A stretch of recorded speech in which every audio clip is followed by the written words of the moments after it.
hell. No, thanks, Joel. I appreciate it. Training well, man. I like that you take your shoes off. That is important. Mats are sacred, so make sure those shoes get taken off. I appreciate everybody coming. Going through our stats last year, like you go 7-7 and talk about fifth in the Big 12, and then 20th overall. Obviously, that is not numbers that we're certainly happy with. I tell you that I feel like last season our guys all made progress. Where they started the season, where they ended the season, we're in different places, and can certainly hang our hat on that. Now, for me, the whole thing is when we end the season last year, were we going to continue to make progress throughout the whole spring and summer, fall, coming back to this season? So you go from 20 shrinks down to a single digit, or you're 7-7, you're 14-0, 12-2. You all of a sudden you're winning the Big 12s. And I could tell you that 13th season, man, the group collective work they got put in this spring and summer was as good as I've ever seen. It was as much as I've ever seen. And so to me, I'm very optimistic at what we have and what we have coming back. And like I said, the progress that was shown by those guys, to me, that's exciting. And those guys feel that. And when you have momentum, you have to continue to keep it. Now, sometimes it's tricky to be able to keep momentum when you're not competing, but I think guys have to buy into that. You have to, and I've been talking to our team about leading the way. Who's going to lead the way? And obviously we have a hell of a leader with Parker. And not just because of, he's been third in the country the last 2 years. Or he's 48-3. That's pretty dang good 2 years. But it's how he trains and lives. It's how selfless he is. It's how coachable he is. The pillars of our program, man, he displays those as well as anybody. And then other guys, man, to me, they follow that lead. They're like, whoa, if this guy's doing it, and man, if anyone stays with him and keeps that kind of pace, they're going to be in a real good spot. And we got some guys that are trying to do it right now. But he continues to lead the way for our program. Like I said, we got 7 guys that went to the national tournament, all won matches. But to me, the whole trick is not winning 1 or 2 matches. It's, we need to win 5 matches. Then you're placing. Then you're wrestling on Saturday instead of sitting and watching. And we got to keep that stuff firmly fixed in our guys and get in there and be very competitive within the room. And that's something that you have to train. You have to live. It's not a part-time thing. What I say, no part-time gangsters. There's no part-time being committed.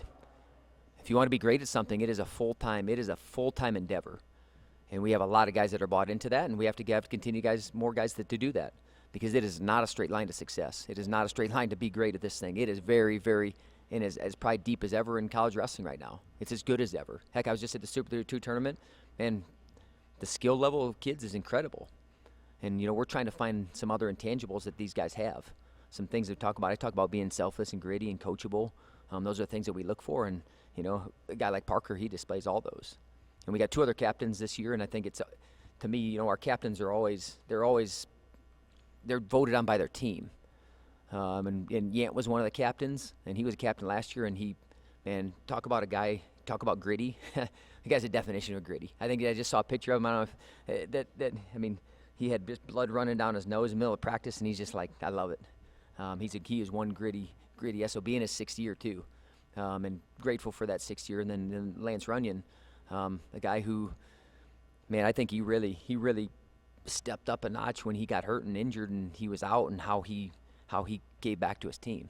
So we have individuals like that I'm giving those guys a little bit of shine because their team says these guys lead the way, and they are leading the way. And so, man, we got some great leadership in that respect. And I don't know, you were reading those numbers, and I'm like, man, we got a hell of a long ways to go.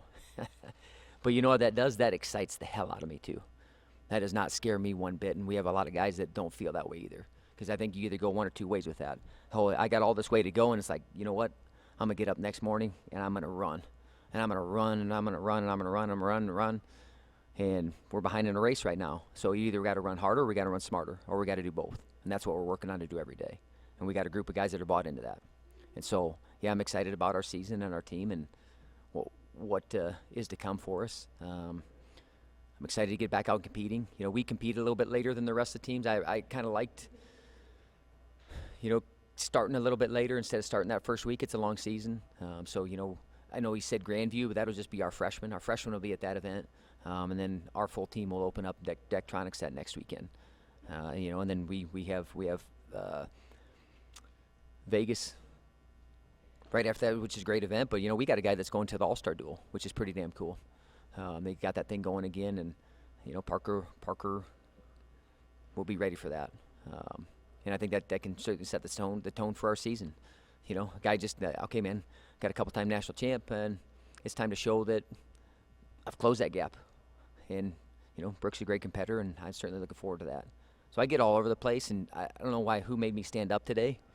So usually I like to sit down so then I can talk for a long time, because I don't really like standing, because then I want to move around. But you know what? I got these Nike golf pants on. I don't know if anyone's got some of these, but you can do anything in them.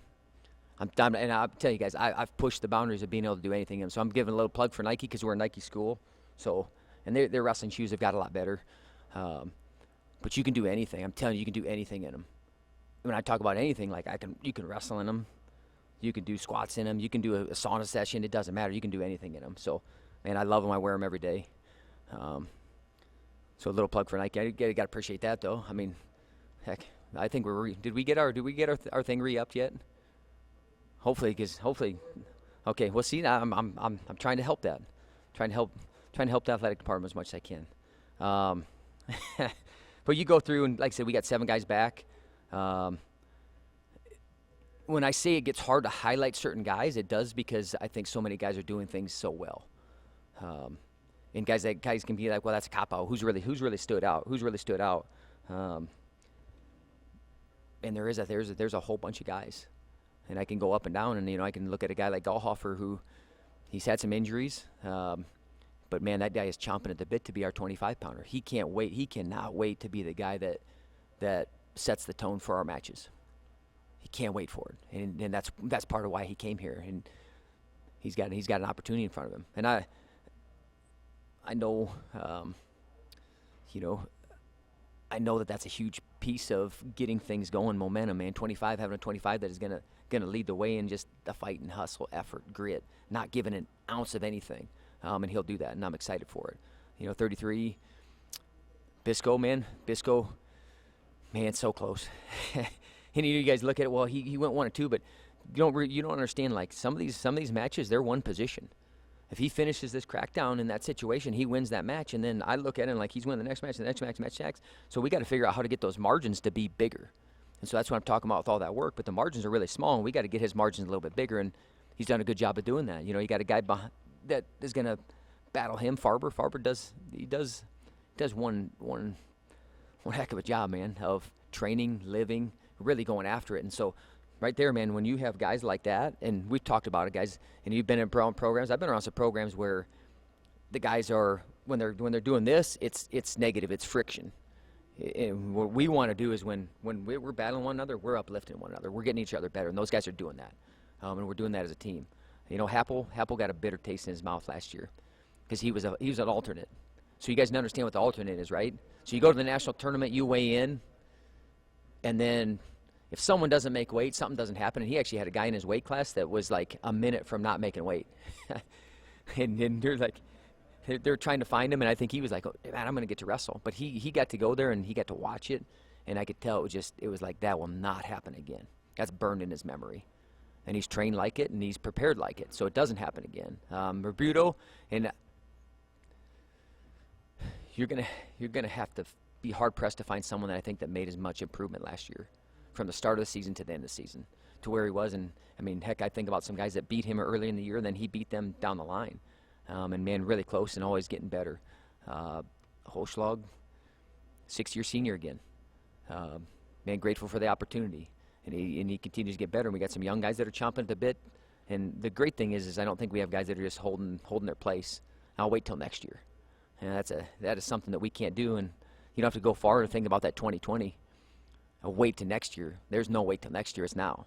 So with a guy like Yant at 65, it's time to find those margins. It's time to I got to be able to get a takedown. He can win in a lot of ways, but now if he can score, he can blow things out of the water, and he's ready to do that. And you got a guy with Jared Sima that he's pushing those boundaries too. good young freshman that he does not want. I'm not sitting on the bench, coach. I'm not sitting on, no way. This guy, no, that is not me. And you take it in a good way, man, and it's pushing the guys in front of them. Obviously getting Runyon back and healthy, we're excited for that. Got to keep him healthy because he's one of the best wrestlers in the country, and he can pin anybody at any time. Getting him healthy. And then Parker, man. Dude, and I don't say this lightly, but man, I've been around some guys that work their asses off and put an incredible, immense amount of time into their craft. He's right up there. He's right up there, and that's saying a lot because I've been around some guys that achieved everything under the sun in the sport and put as much time and effort into it as anybody, and he's right there. He's in that short list, and you see it in how he wrestles and competes. 97, got to get someone to really step up. Who's going to be the guy? Who's going to be the guy that's really going to take it by the horns? Glazer wrestled some last year. Gunnarson's building up to heavyweight now, redshirting this year. And Tyrell's back, and man, when you see him, his body transformed. I mean, he looks like a total different guy, and just man, he got shredded. And he got on a lifting plan and he took it serious, and you can see he did. So that's a little bit of the team. The freshmen are doing a good job. They're taking some lumps. That's the way it is. That is how it is as a freshman. I haven't seen a freshman that has been able to come in and not get their ass kicked or handed to them. Now, how they handle that is to me is what's important. How they manage it, and if they, like I talked about, like, oh man, I'm so far behind.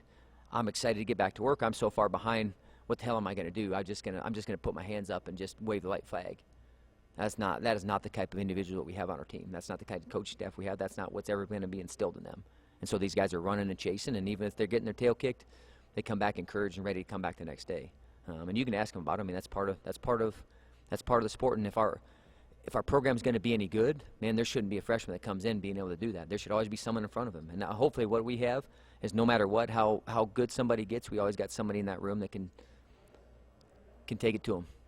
Parker's making a hard run at that right now. But we'll always have some guys that can push them and really get them to grow and move forward. The schedule, we're going to be tested. I think I just saw the collegiate duels came out, and I think we'll be in a pool with Ohio State and Lock Haven, I believe. So get to see a Big Ten school. We don't get to see many Big Ten schools. We got Wisconsin, and we got our Big 12 slate, which is gonna have us prepared. We're going to Vegas. I think we always have one of the better schedules, and we'll never shy away from anybody. I know trying to make some dates work can always be tough, but we will be prepared through the schedule that we have, and we will be battle tested because I just think you're way better off wrestling a very tough schedule, especially with strength of schedule, with how some of these metrics work. Yeah, I mean, we don't need to shy away from anything because we want to be prepared to win a Big 12 title and national title, and I know that you do that throughout the season and getting guys prepared for that. So I know I always say I'm not going to talk for long, and then I talk for about 20 minutes, but it's really easy to talk about my team. It's really easy to talk about something that I really, truly believe in. And when you see the amount of work that they put in, and you see how much they believe in the program and how much they want to uplift this program and how they want to move this place forward and how they want to do some things that haven't been done for a long time, it's real easy to get up and go to work. It's real easy to stay late. And it's real easy to miss some things that maybe, you'd rather not miss. But when you have guys that, like over there, when you have that group of guys like that, when you have those kind of individuals, you'll do it every damn time, and you look forward to it every damn time. I don't know, I guess any questions? I know, hopefully I answered a few things, but. Speaking of talking about the freshmen. Yep. Taking the lumps. Mm-hmm. Is the true freshman talk getting that start? Is that something every year is on your guys' mind, or are you guys always looking to redshirt? How about this year with this team coming out? There's no red shirt. Progress doesn't red shirt. I mean, that's what I tell them. Progress doesn't red shirt. These guys think, well, I got a red shirt year. Shit, I don't know if you do, and I don't know if you're going to have next year. So we got to really get guys to live in that and to live in the moment as much as possible. And some guys aren't ready, but I'm telling you, and you're seeing it, guys are more prepared than ever. They can come in and win. You don't have to wait. I think it becomes a little bit of a myth, and it becomes a little bit of this thing of, I don't know, man. I was just watching this guy at a national tournament, right? I mean, these guys they're freshmen. They're freshmen. So last year at the nationals, they're sitting and watching guys that, oh man, I want to be there, and now all of a sudden they're wrestling those guys, and sometimes you can almost build that up too much. So you got to kind of squash some of that, and that you can wrestle with those guys. And like to me, it's just how much ground they're going to cover between now and then. I mean, hopefully where these guys are at now, right now, and where they are a month from now, they'll be in a better place. And then 2 months from now, and then heck, where they're in the season, maybe they could be the best guy. So I'd say, yeah, no one redshirts until Big 12s comes around and that roster goes in, because time is moving. And if we're behind in a race, like I said, how in the hell are we going to catch up by standing around, watching the other guy just move farther in front of us? So that's the talk that gets in their ear, so to speak. And especially now with this year you get to wrestle five events. So, you know what? The first semester they'll wrestle in a couple events, and then we're going to leave a couple open where, hey, we need a guy. Hey, let's see how this guy handles this opportunity. See how he handles the big lights, potentially. And then it doesn't burn anything, because I think that to me was, I'm never going to burn a year on someone if I don't think they can really score points for us at the national tournament. To win another dual meet, then I'm very short-sighted. If it's between another dual meet, then I'm not doing my job very well. Previously you talked about kind of breaking out of that, seeing like that being the little brother wrestling team to Iowa and Yep. ISU. How has that kind of mentality affected the way that these guys are approaching going to the mat and preparing for the season? I think you got a big-ass chip on your shoulder. And that's okay, especially when you can use it in the right way. If it's used and directed in the right way, then it's fine. We need some of that, because you know what? That is how we're looked upon. We like it or not. That doesn't mean that's how we feel about ourselves. But I was a little brother, and I do still remember the day when I was able to whoop both my brothers' ass. It took a long time for them, but I did, and that's where we're at. And how can we say, how can you say that Iowa State's that far ahead of us, man? We've beat them consistently. And they'll probably say, well, we won the last couple meets, and then I guess, yeah, I'll say, yeah, and it's been back and forth, but and we haven't got to wrestle the other team in a dual meet, but we got to score more points in the national tournament. But I think it's all in how you use that, how you frame it. Just because we are, because the little brother grows up sometimes too. Just so you know, they don't stay the little brother forever, and that's, to me, that's where we have to get to, and we have to continue to do our job. But you're trying to get me pissed off, aren't you? And I love it. I appreciate it. And but your mustache, I love your mustache. That thing is really solid. I might grow a mustache. I've tried it. My wife doesn't appreciate it, but I've tried a few. But I might grow a mustache. I'm thinking about it. What do you guys think? November, like maybe, you know what? For November, maybe we can raise some money, or I know they do like a no shave, but maybe it'll just be mustache November or something. I don't know if I really want to do that, but I'll put it out there. All right. I'm like Squirrel, man. I guys know that they get all over the place, but I'll let you talk. Sorry. You're always kind of like chasing for the top. And in a previous interview I had with Parker Kikaisen, he had talked about kind of how he's aspiring to kind of reach the same heights as someone like David Taylor. Yeah. Two-time NCAA champion, Olympic gold medalist. He's gotten third twice now in NCAA, and he's been a Big 12 champion twice, but he's just kind of biting at that. And I think about that, what you were talking about, having that chip on your shoulder, going for it. Yeah. Do you feel like that's kind of gelling with the team chemistry quite a bit? Yeah, absolutely. I mean, it's part of what we're built on. Fine. We don't have all the bells and whistles, which you don't need. Guys, you don't win with those. You don't. No one wins with those. They're shiny and new, and they look great, but they have no substance. And so, yeah, you got to know your individuals a little bit. That maybe they're not the guy right now, but they are doing everything behind the scenes. All the work that they're doing, they're going to be the guy. That's what we're trying to find. I don't care where the guy's at, even right now. I'm talking about where he's going to be a year from now, and that's limitless. And how much he buys in and believes in what's going on, how much he believes in himself and the program, and how much direction he's willing to take. So yeah, is it gelling with our team chemistry? Yeah, because, man, I'm the leader and I have a big ass giant chip on my shoulder. and is large, and I try to use it the right way. And I think it's a good thing that you go out there with a little bit of that, and you got to have a little bit of edge to you, I think, to be a great competitor. That's just me personally, and for other guys, it's different. But that's how I coach, that's how I train guys, that's what we talk about, and now they're going to use it in their own way. But he absolutely has it, and he's found it, and you know, as good as he's been, he's even better right now.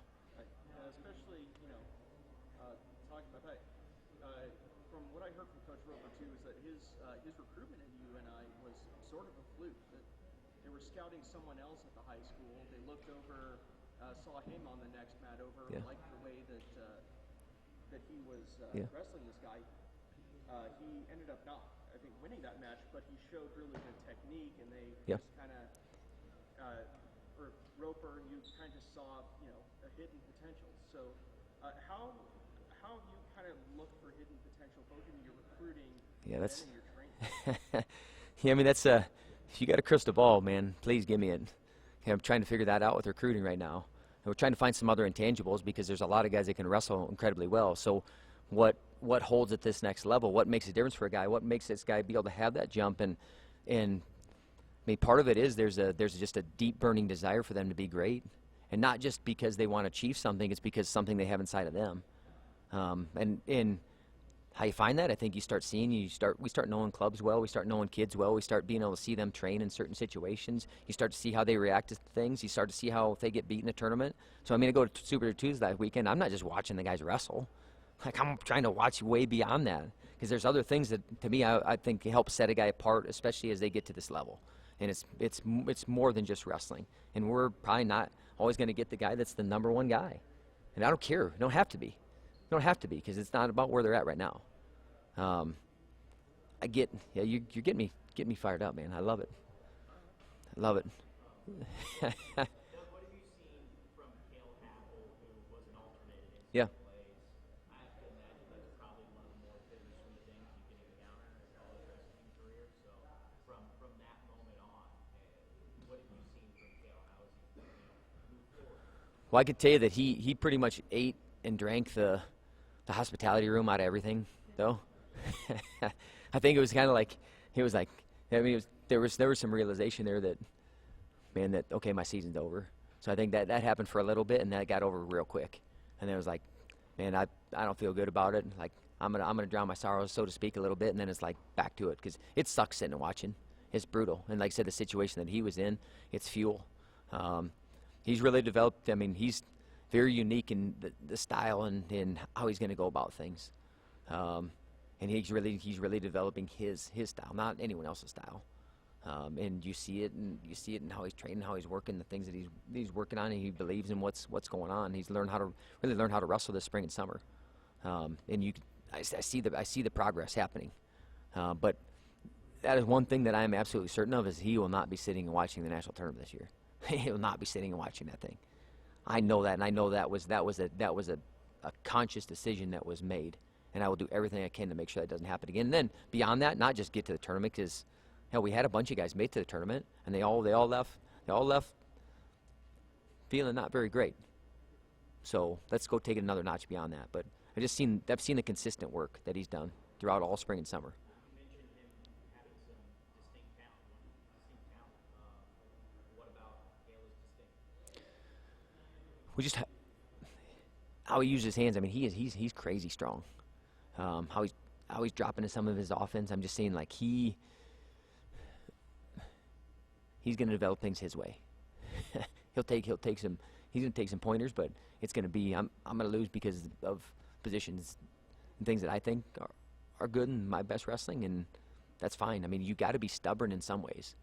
You can't just blow with the wind. I mean, you got to be stubborn that, man, this is going to work, and I'm going to make it work. And then, well, if it continually doesn't work, then you got to be smart enough to make an adjustment. But he's going to make those things work.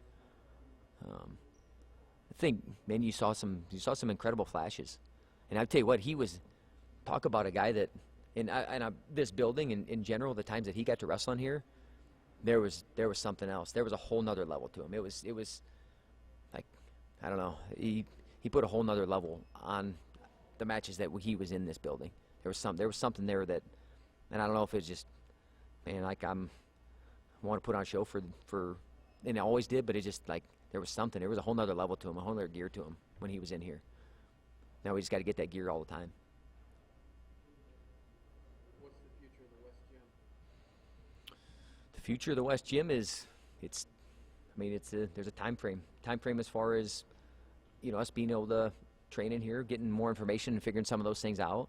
All our meets are going to be in McLeod this year. Like I said, the Iowa State meet, was a fun atmosphere. It felt, and you're never going to be able to replace this place. There's memories, there's certain things, but do I think that, and to me, it's all about the people. The people, that's what it is. So I know, because I know the first like 3 people that'll always be in line. I guarantee you that even though they'll have seats, they'll still be the first 3 people in line. And I'll know where they sit. But it's the people, man, and it's building new memories. And it's, to me, it's moving this thing forward, the program. And McLeod matches in there can certainly help us do that. I love this building. I've never been, afraid to say that. I grew up in this damn building. Dude, I literally grew up in this building. My brothers were in here, so 83, I'm freaking 6 years old. And I'm on the side of the mat, and I'm watching my brothers wrestle. I'm underneath these dang bleachers. So yeah, I certainly have a personal attachment to this building. But my biggest concern is that our program being put in a better place, and I believe that will happen.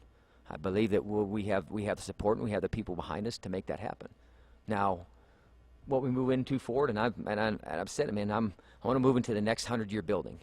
That's in my head. That's what we're going to do. This was almost 100 years. We're moving in. We're going to move into the next 100-year building. Now we got some things to figure out, but that building will remember this place, and that building will make sure that it gives it its proper due. Because I don't know, there's certain character. I talked about bells and whistles. I don't give one rat's ass about every bell and whistle. That doesn't help anybody win.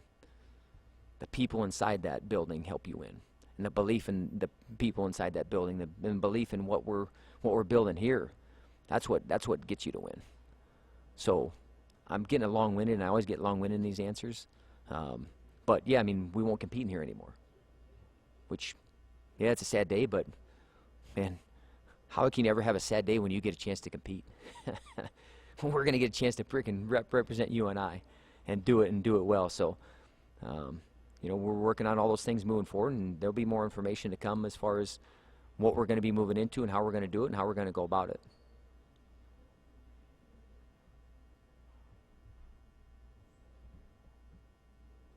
How is Yancey and Toke? Those battles going? The practice room is. The practice room. There. Let's just say that. Christian, there's some flashes of wrestling. Woo. There's some things you're like, whoa, man, this dude can scrap. He can put some things together. He's good on top. It's just like a freshman, even though it's not a freshman, it's still an adjustment. JUCO in Division I, it's different. Just to me, the focus and intensity that you have to have consistently, it's just different. You're going to get tested every day. So we're getting him to be able to raise his level and understand that and be able to manage that. But there's some really flashes of wrestling. You're like, oh man, that's always exciting to coach when you see the signs. You see certain signs and you just got to continue to work through those and get more of them. And he's figuring out Division I because it is an adjustment. But as far as practice, dude, I've got my ass kicked in practice so many times. You're gonna have some bad days, but it's how to me some of those tough days and how he comes back, and I've seen some really good signs. Can you touch on Kyle Piscatella? He has a unique situation as far as being here with rotation, education-wise. How are you managing that? I imagine that's different than. Well, he's deferred. He's deferred to med school. So he's still in his regular classes here. So I'm not sure what you're. I thought he was in the dental No, no, not this year. He, like I said, he got admitted to med school like first round of guys. I mean, he was one of the first ones, and I remember when he told me, I was like, man, I'm not surprised. I mean, I know what he's done, and I know how he was prepared for it. But this will be his last year, so he won't take his 6th year. He'll go into med school next year, but he deferred this year, and then, you know, he's putting everything into this last opportunity of wrestling, and then he'll pour everything into his craft of being. He can be an incredible doctor. I mean, if I need to get back together, depending on what he does, I'm definitely going to go see him.